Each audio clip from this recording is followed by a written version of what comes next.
اپنے مستقبل کے بارے میں جب انسان سوچتا ہے تو کسی ایسے شخص سے جا کے بات کرتا ہے جس کے پاس تجربہ ہو، اس سے جا کے ہدایت لیتا ہے۔ اللہ تعالیٰ جب اس کتاب کو ہدایت کہہ رہے ہیں تو اس میں مقصد کہنے کا یہ ہے کہ اس کتاب میں تم جو بھی فیصلہ کرو گے زندگی میں، اس میں تمہیں نصیحت کی ضرورت ہے۔ ایک ہے دیکھی، جو ہمارے سامنے جو زندگی ہے، جو دیکھی دنیا سے ہے، عالم الشہادہ، جو آپ کی نظر کے سامنے ہے، اور ایک حقیقت ایسی ہے جو آپ کی نظر کے سامنے نہیں ہے، وہ غیب کی حقیقت ہے۔ اور اصل حقیقت ان دونوں کے درمیان ہے، یعنی کچھ باتیں غیب کی اور کچھ باتیں آپ کے سامنے۔ اگر آپ صرف دیکھی حقیقت کی بنیاد پر فیصلے کرنے شروع کر دیں، پیسے کہاں سے آئیں گے، جاب کہاں سے آئے گی، شادی کیسے ہوگی، یہ کیسے ہوگا، وہ کیسے ہوگا، اور آپ کو غیب کی کوئی فکر نہیں، تو پھر آپ کو ہدایت کی فکر نہیں۔ اصل تقوی والے لوگ وہ ہیں جو اس ہدایت کو، جو اللہ تعالیٰ غیب کی طرف سے ہدایت دیتا ہے کہ یہ چیز تمہیں دنیا میں تو بڑی فائدہ مند نظر آ رہی ہے لیکن آخرت میں تمہیں بڑا نقصان دے گی۔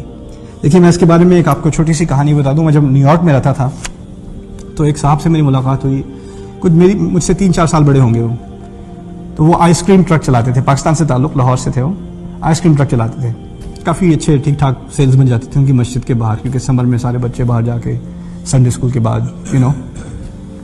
تو ان سے جیسے گپ شپ ہو رہی تھی ایک دن نماز کے بعد، تو وہ کہتے ہیں ہاں میں سعودیہ میں رہتا تھا، تو وہاں میرا جو کفیل تھا، وہ جو ہوتے ہیں حضرت، جو ان کو اقامہ دیتے ہیں یا کیا کرتے ہیں، اس نے میرا پاسپورٹ اپنے پاس رکھا اور بس رکھ دیا، اور مجھے 10 سال اس نے کوئی پیمنٹ نہیں، بس کھانے کے پیسے دے دیتا تھا یا کھانے کو چیز دے دیتا تھا، پیسے نہیں دیتا تھا کبھی۔ 10 سال میں نے اسی طرح غلامی کی ہے۔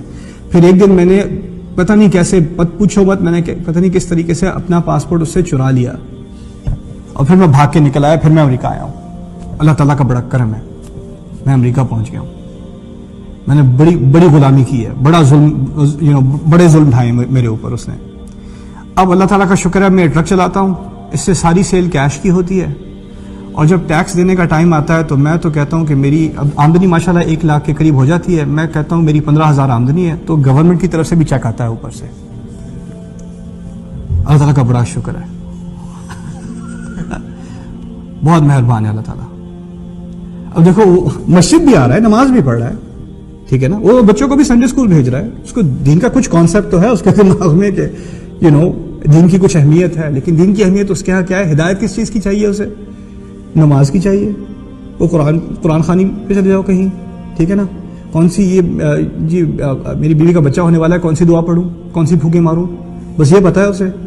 لیکن کمائی کے بارے میں، سچائی کے بارے میں، دیانتداری کے بارے میں، جھوٹ کے بارے میں، پیسے کیسے کما رہے ہو، کیا کہہ رہے ہو، اس کے بارے میں کسی ہدایت کی ضرورت نہیں۔